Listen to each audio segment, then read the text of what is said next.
또 계속해서 섬겨주신 우리 찬양단 여러분들 감사합니다. 들어오시면서 간식 맛있게 드셨나요? 네, 수제품인 거 아시죠? 네, 매일마다 새롭게 그 연구하느라 머리가 다 빠지지 않을까 하는 생각이 드는데 우리 김호진 집사님 대단히 수고를 많이 하시고 정말 감사를 드립니다. 또 그 외에도 뭐 방송으로 또는 차량으로 접대로 여러 가지 모양으로 섬기시는 우리 성도님들 진심으로 감사를 드리고요. 우리 성경에 보면 말은 참 쉬운데 막상 실천하려고 하면 어려운 주제들이 몇 가지가 있어요. 근데 그 가운데 하나가 저는 이 성도의 교제가 아닌가 제 개인적으로 생각을 해봅니다. 서로 사랑합시다. 참 말이 쉽잖아요. 또 듣는 것도 좋고요. 마음도 뭉클해지고. 그런데 정작 하려고 하면 걸림돌이 적지 않게 있는 것을 경험하게 됩니다. 걸림돌이라고 하는 것들의 대부분은 뭐 여러 가지 이유가 있지만 그 가운데서 이 감정의 상처가 대부분이 아닐까 하는 생각이 듭니다. 감정이 상처받는다는 이야기는 자존심과 이렇게 관련이 있는 거죠. 자존심이 상한다 이런 것들이 이제 감정적으로 내가 상처받았어라고 하는 말로 이렇게 표현이 되곤 합니다. 뭐 저도 인간이기 때문에 역시 마찬가지로 이제 그런 경험들을 종종 하죠. 서운한 마음, 억울한 마음 이런 것들이 있어요. 내 진심을 알아주지 않을 때 또는 진심이 왜곡될 때 서운함과 억울한 마음들이 있을 수가 있죠. 그러다가 조금 시간이 지나면 그게 분노로 표출이 되기도 하고요.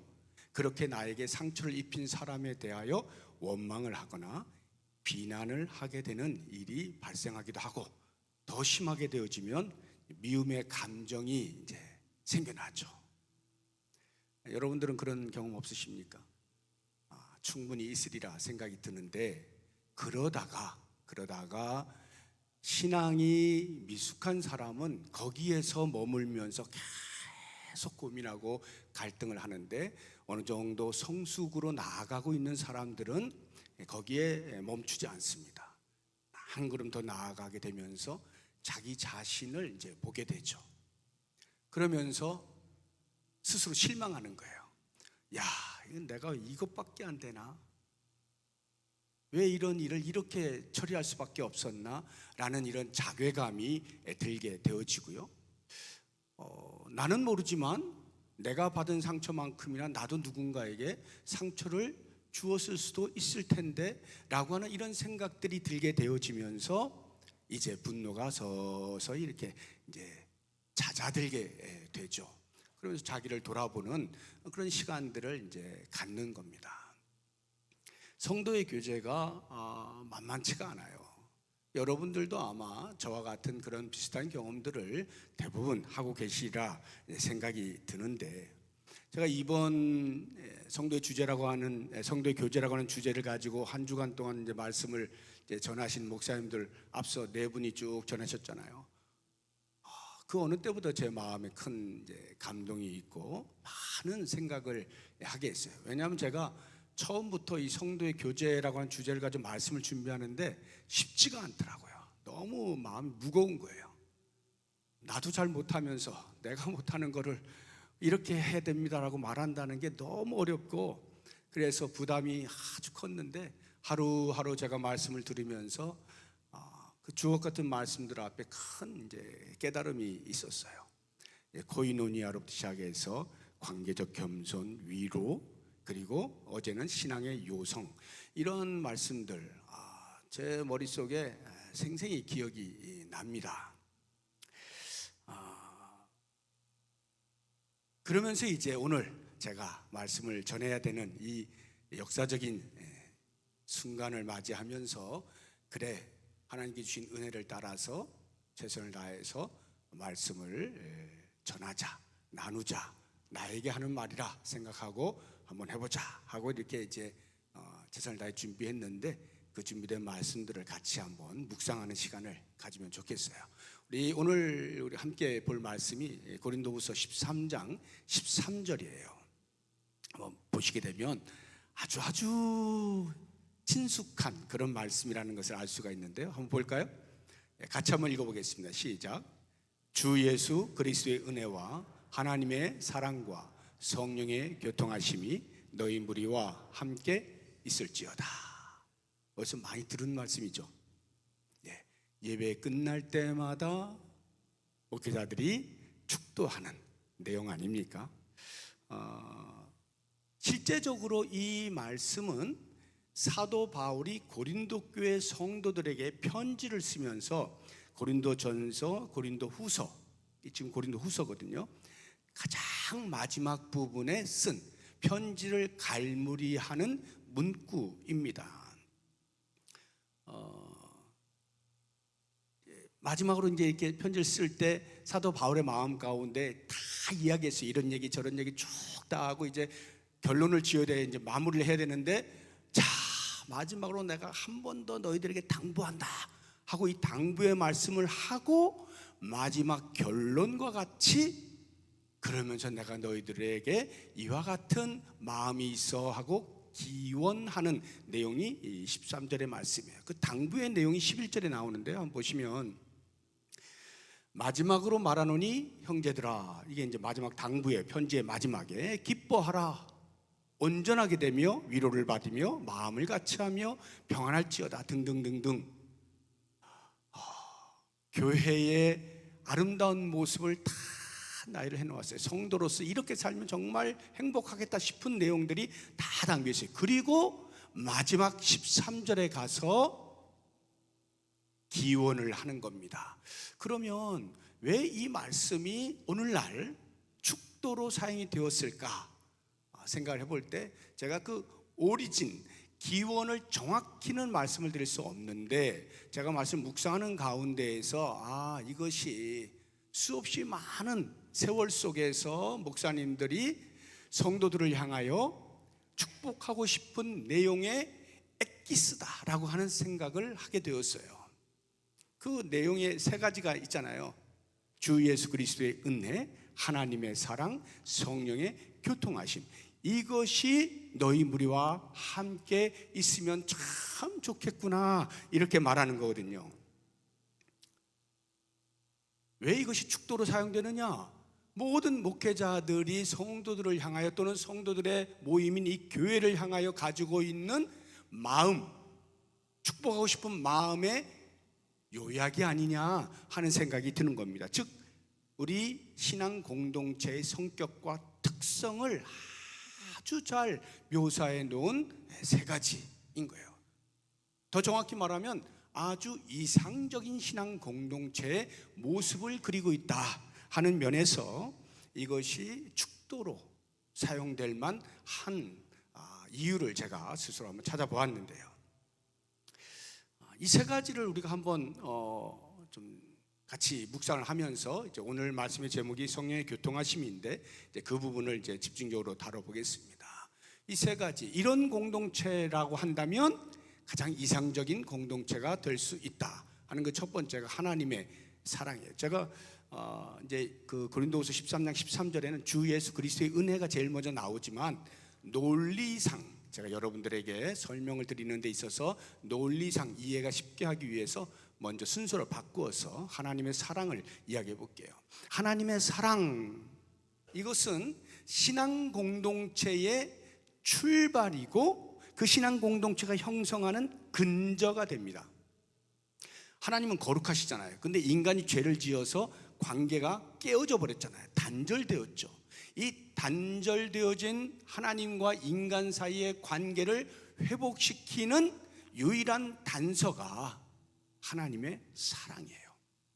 죄 있는 인간에게 죄 없으신 거룩하신 하나님이 다가설 수 있을 때 그 무엇으로도 함께 할 수 없는데 하나님의 사랑이 그것을 무너뜨리고 우리에게 다가오셨다 하는 말입니다.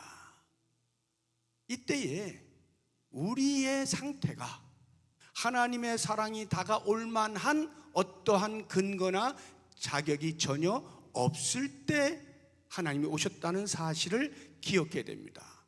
그것을 사도 바울이 이렇게 표현하고 있어요. 로마서 5장 8절을 보면 우리가 아직 죄인 되었을 때라고 표현하잖아요. 죄인 되었을 때 하나님이 사랑하셨다는 건데, 이 죄인 되었을 때에 우리의 삶에서 그나마 회개할 기미가 보인다든지 다시 의롭게 되어지려고 하는 노력을 조금 한다든지 하는 일말의 가능성이 있어서 하나님이 사랑으로 찾아오신 것이 아니고 그냥 죄인의 그 상태, 그래서 그것을 더 못 받기 위해서 심지어는 10절을 보시게 되면 곧 우리가 원수 되었을 때라고 표현을 하심으로써 우리가 하나님과 절대적으로 섞일 수 없는, 그런 하나님과 대적하고 있는 원수의 자리에 있는 상태에 하나님의 사랑이 다가오셨다, 이 이야기를 하고 있는 거예요. 그렇다고 한다면 우리 신앙 공동체는 하나님의 사랑의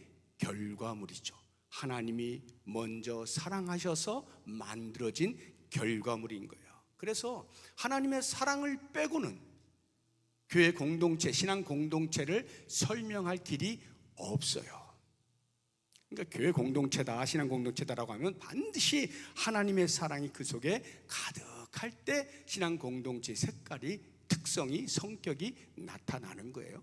두 번째로 보시게 되면 주 예수 그리스도의 은혜라고 했는데요, 예수 그리스도의 은혜라고 하는 것은요, 하나님의 사랑이 구체적인 행위 속에서 드러나게 되어진 것이 예수 그리스도의 이 땅에 오심과 십자가에 못 박혀 죽으심이거든요.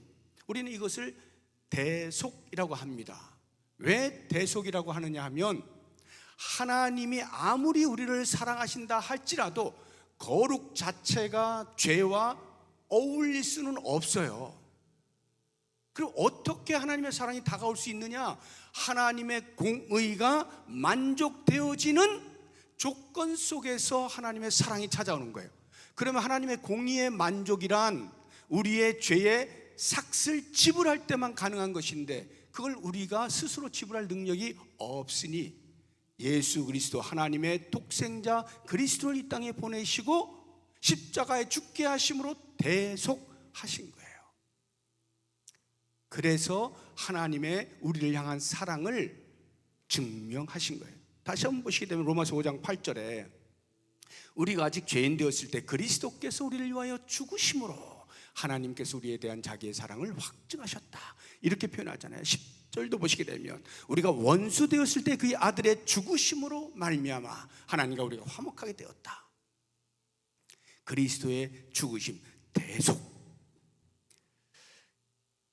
이와 같은 십자가의 죽으심이라고 하는 것은 예수 그리스도의 철저한 성부 하나님에 대한 순종이 있을 때 가능하죠. 순종으로 인하여 기꺼이 십자가에서 못 박혀 죽게 되어지는 그 희생을 가리켜서 은혜라고 표현을 하는 거예요. 그런데 이 은혜가 성경에 보면 값 없는 은혜라고 말하고 있고, 예수님께서 목마른 사람들 다 나한테 와라, 내가 너희에게 영원한 샘물을 마실 수 있게 해줄게, 값 없이, 이렇게 말씀하거든요. 요한계시록 21장 보세요. 6절에 보시면 또 내게 말씀하시되 이루었도다, 나는 알파와 오메가요 처음과 마지막이라, 내가 생명수 샘물을 목마른 자에게 값 없이 줄 것이다. 이게 바로 값 없는 은혜예요. 근데 이 값 없는 은혜를 우리가 생각할 때에 값이 얼마 안 돼서 값싼 은혜라고 생각하시면 안 돼요. 그 본 해퍼가 이야기한 값싼 은혜가 아니다라고 하는 이 말의 의미를 깊이 생각해야 돼요. 값 없는 은혜라고 하는 말은 우리의 값으로 환산하여 치를 수 있는 것이 아니란 말이에요. 값으로 매길 수 없는 가치를 갖는 은혜라 해서 값없는 은혜예요. 우리가 치를 수 있는 값이 뭐 어떤 것들이 있겠어요? 우리의 주머니에 있는 값이라고 하는 것이 우리의 선함, 우리의 어떤 공로, 우리의 양심, 이런 것들이 혹 우리는 값이라 여길 수 있을런지 몰라도 그걸 치르고 하나님께서 우리에게 베푸시는 구원을 얻을 길이 없어요. 그 값으로는 어림도 없는 거예요. 값으로 매길 수 없는 은혜인 예수 그리스도의 십자가의 대속, 그 은혜로 말미암아 우리가 구원을 받았다라고 할 때에 이 신앙 공동체는 철저하게 예수 그리스도의 은혜를 입은 사람들의 모임이죠. 그러니까 그리스도의 은혜를 빼고는 존립 자체가 불가한 거예요. 그리스도의 은혜를 말하지 않고 신앙 공동체, 교회 이런 말 쓸 수가 없는 것입니다. 자, 그러면 이제 마지막 세 번째인 성령의 교통하심을 우리가 한번 생각해 보면 좋겠는데, 성령의 교통하심이라고 할 때 이 교통이 첫날 여러분 보신 그 말씀의 제목이 코이노니아잖아요. 이게 헬라어로 코이노니아예요. 교통 또는 교제, 사귐 뭐 이런 말로 번역이 가능한 단어입니다.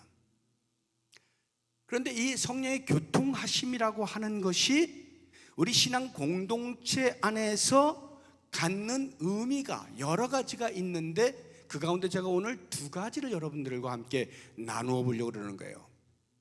성령의 교통하심이라고 하는 그 뜻이 신앙 공동체 안에서 어떠한 의미들로 나타나느냐 할 때 크게 두 가지. 그 첫 번째가 하나됨입니다. 연합, 일치입니다. 우리 에베소 4장 3절을 보면 이렇게 말씀하고 있어요. 평안에 매는 줄로 성령이 하나 되게 하신 것을 힘써 지키라.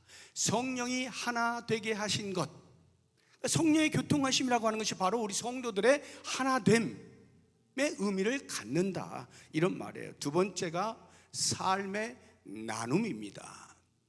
삶의 나눔에 대하여 증명하고 있는 한 인물이 있는데, 우리 이동호 목사님이 말씀하신 바나바, 사도행전 4장을 한번 보시게 되면요 36절 이하에 구브로에서 난 레위족 사람이 있으니 이름은 요셉이라 사도들이 일컬어 바나바라. 근데 그 바나바라고 하는 별명의 뜻이 뭐냐면 위로의 아들입니다. 이게 과거의 성경에는 권위라는 말로 이렇게 번역이 됐어요. 권위, 이게 뭐 어떤 우쭐거리는 권위가 아니고 권면하고 위로한다는 말의 권위인데, 그게 좀 오해를 살만하니까 이렇게 이번 개역개정에서는 위로의 아들이라 이렇게 번역을 해놓았어요.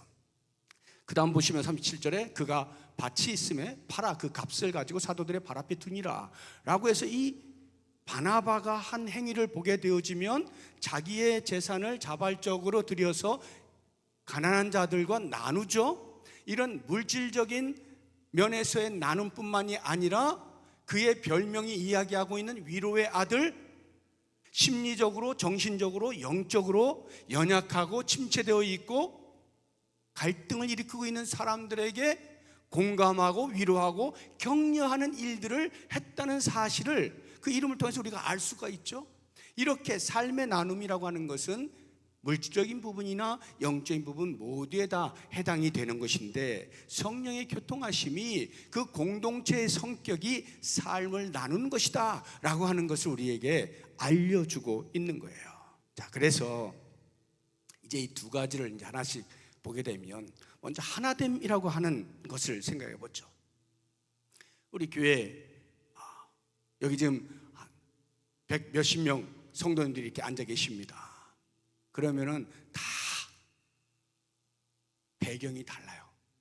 성장 배경도 다르고, 지식의 습득도 다르고, 성격도 다르고, 사물을 보고 판단하는 관점도 다르고, 각자 가지고 있는 조건들이 다 다릅니다.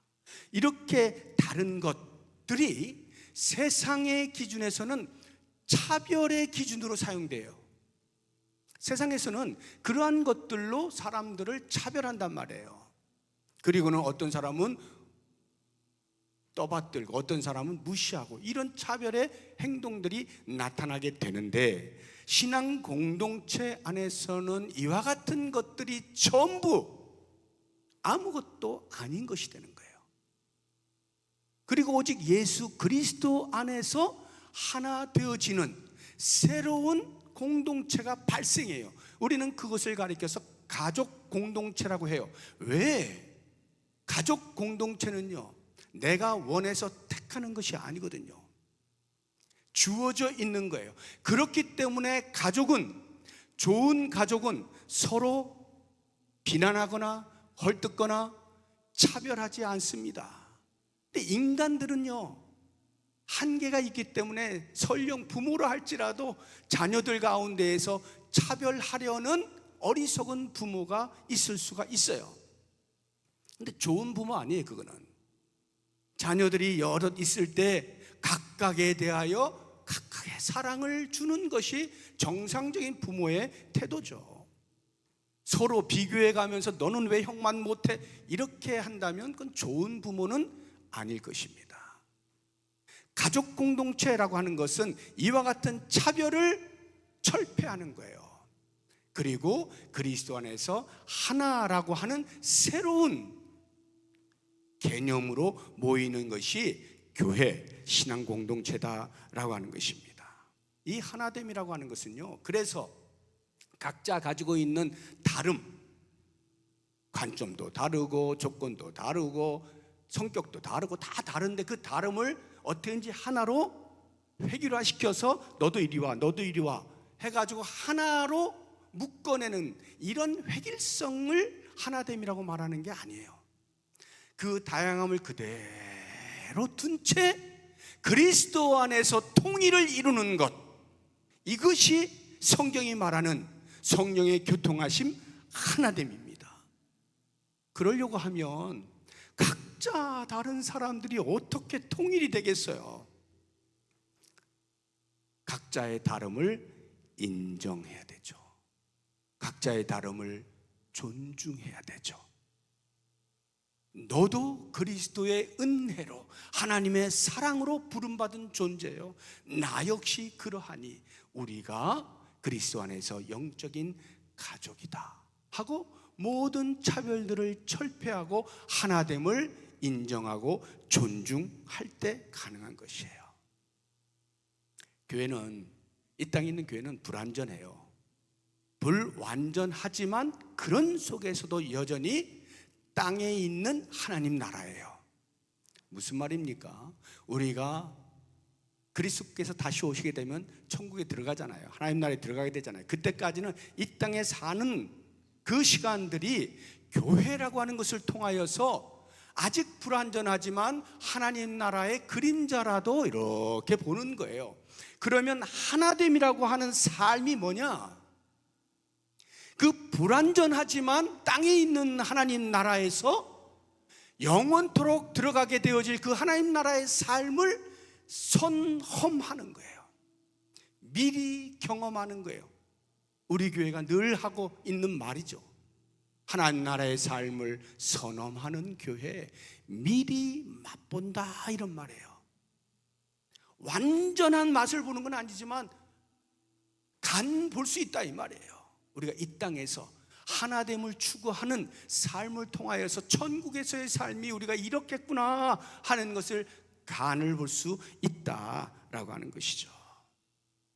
그런 간을 보는데 방해되는 요소들이 뭐겠어요? 하나됨, 이것을 방해하는 요소들이 뭐겠어요? 자기의입니다. 자기의. 나는 옳고 너는 틀릴 수 있는 자기의가 강하면 하나됨을 해쳐요. 언제나 흑백이 나누어지게 되는 것입니다. 그에 따라서 다른 사람을 판단하거나 무시하는 일들이 일어나게 되어지고요, 그에 따라서 때로는 화가 치밀기도 하고 원망이 쏟아져 나오기도 하고 비난도 하고 책임을 전가하는 일들이 비일비재하게 있죠. 흘기는 눈, 삐죽거리는 입, 이런 것들이 전부 하나됨을 방해하는 장애물들이에요. 어떻게 극복할 수 있을까? 다양함 속에서의 통일성을 인정하는 그 속에는 우리 각 사람의 부단한 애씀이 필요해요. 그게 뭐냐? 오래 참는 거예요. 누군가가 나에게 공격적인 말을 할 때 부단히 참는 거예요. 참을 줄 알아야 되는 거예요. 하나를 받으면 두 개를 주겠다, 이건 세상의 논리고요. 참을 줄 아는 인내가 필요한 것이고요.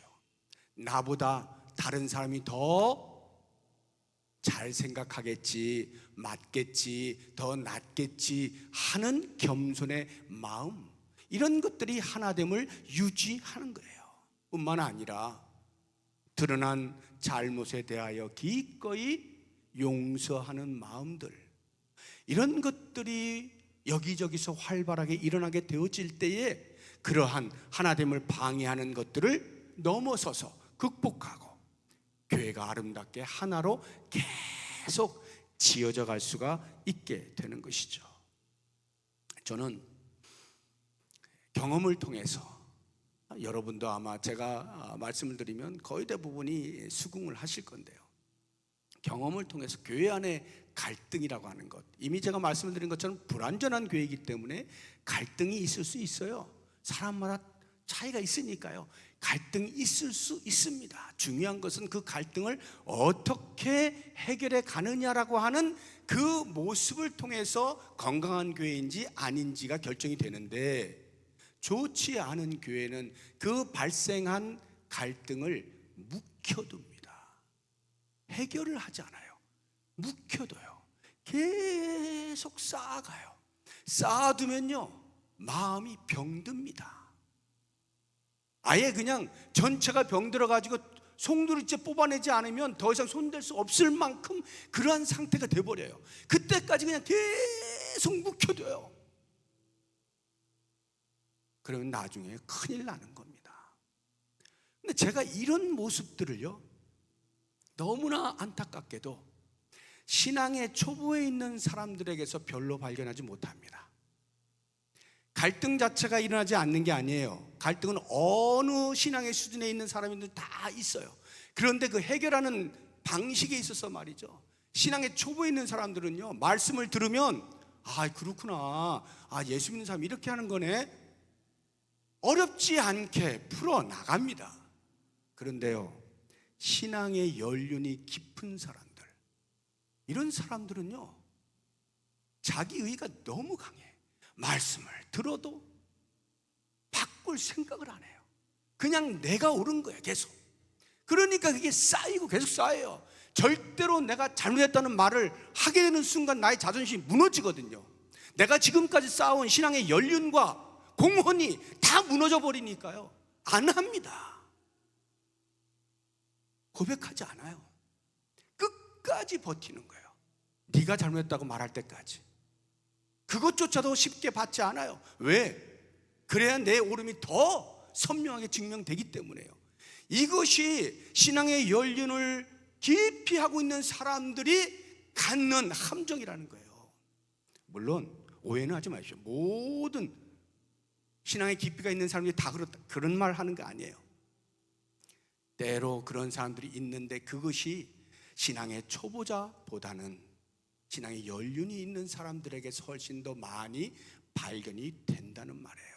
그만큼 신앙의 아집이라고 하는 것이 무서운 겁니다.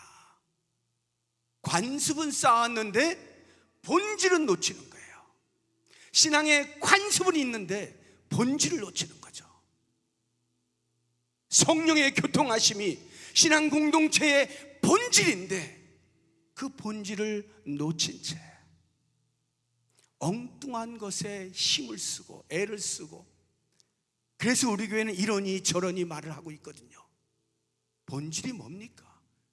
성령의 교통하심, 하나 되게 하신 그 일을 힘쓰는 거예요. 그 힘쓰는 일에 내가 자복해야 된다면 기꺼이 내놓아야 되는 겁니다. 나의 잘못을 고백하는 거예요. 내려놓는 거예요. 과감하게. 자존심이고 뭐고요, 다 내려놓는 거예요. 그리고 하나님의 치유하시는 손길을 기다리는 거예요. 그렇게 되어질 때에 그 공동체가 그런 사람이 하나 이렇게 나오면서요, 우리도 모르는 사이에 건강한 공동체로, 하나 되는 공동체로, 더 이상의 다른 고민이 필요 없을, 갈등이 필요 없을, 어떤 다른 요구가 필요 없을 이 신앙 공동체 안의 진정한 행복을 누리면서 살아갈 수 있게 되는 것이에요. 이게 바로 하나됨이다 하는 것. 우리가 갈등이 있습니까? 묵혀두지 마세요. 들고 하나님 앞으로 나가십시오. 예수 그리스도 앞으로 나가세요. 하나님의 사랑이 우리를 녹이고 예수 그리스도의 은혜가 우리에게 깨닫게 할 겁니다. 너의 너됨이 무엇 때문이냐? 조용히 듣게 되어질 때, 내가 하나님의 사랑과 그리스도의 은혜를 빼면 아무것도 아닌 존재인데 무엇으로 그렇게 다른 사람에게 나를 증명하고 싶어서 애를 써왔나 생각이 드는 거예요. 깨닫게 되는 거예요. 그래서요, 문제가 있잖아요. 들고 주 앞에 나가세요. 주의 사랑을 기대하십시오. 그리스도의 은혜 앞에 나오십시오. 그리고 나 자신을 돌아보게 되어질 때 치유하시는 하나님의 손길을 경험하게 될 거예요. 그래서 구약시대에 보면 하나님께서는 끊임없이 이스라엘 백성들을 향하여서 너희가 종되었던 집에서 인도하여 낸 여호와 하나님을 기억하라 말씀하는 거예요. 왜요? 그 앞으로 다시 나아가게 될 때에 사소한 것들이 다 사라지는 거죠. 애굽에서 인도하신 하나님께서 어찌 지금 돌보지 아니하실 것이고 인도하지 아니하실 것이고 그 하나님을 똑바로 보지 아니할 수 있겠느냐 하는 거거든요. 우리가 어떠한 문제든지 주 앞으로 가지고 나올 때, 그래서 하나님의 사랑과 그리스도의 은혜 앞에 내어놓을 때 그 사랑과 은혜가 우리를 치유하게 되는 것이죠. 두 번째로 성령의 교통하심이 갖는 공동체 안에서의 의미, 삶을 나눈다라고 하는 것인데요, 제가 말씀을 드린 것처럼 삶을 나눈다는 것은 물질적인 부분과 영적인 부분을 포괄한다라고 말씀을 드렸어요. 물질적인 부분에 있어서 아무래도 빈부의 차이가 있잖아요. 공동체 안에 어떤 사람은 넉넉하게 사는 분이 계시는가 하면 어떤 사람은 좀 어렵게 사는 사람들이 있어요. 그럴 때 외면하지 말고 모른 척하지 말고 기꺼이 있는 것으로 나누어서 그들의 삶을 북돋아주는 이러한 일들이 강제가 아닌 자발적으로 일어나게 되어질 때, 그러한 삶의 나눔을 통하여서 성령의 교통하심이라고 하는 신앙 공동체의 성격이 선명하게 드러날 수 있는 것이고요. 이건 비단 물질에만 해당되는 것이 아니라 우리의 심리 상태, 우리의 정신적인 상태, 나아가서 영적인 상태에 있어서 불안하거나 염려가 되거나 낙심이 되거나 두려운 그러한 사람들에게 조용히 다가가 공감하는 거죠. 목사가 제일 못하는 게 공감이거든요. 정말 못해. 왜 못하는가 제가 생각해 보니까 목사는 자꾸 가르치려고 그러는 거예요. 그러니까 뭐 문제를 이렇게 이야기하면 그 답은 이거야. 답부터 이야기해. 정신 차려. 기도해. 뭐 이렇게 답 주면 잘 되는 거라 생각하는데 공감이 안 되니까요. 듣는 사람은 그게 정답인 줄 알면서도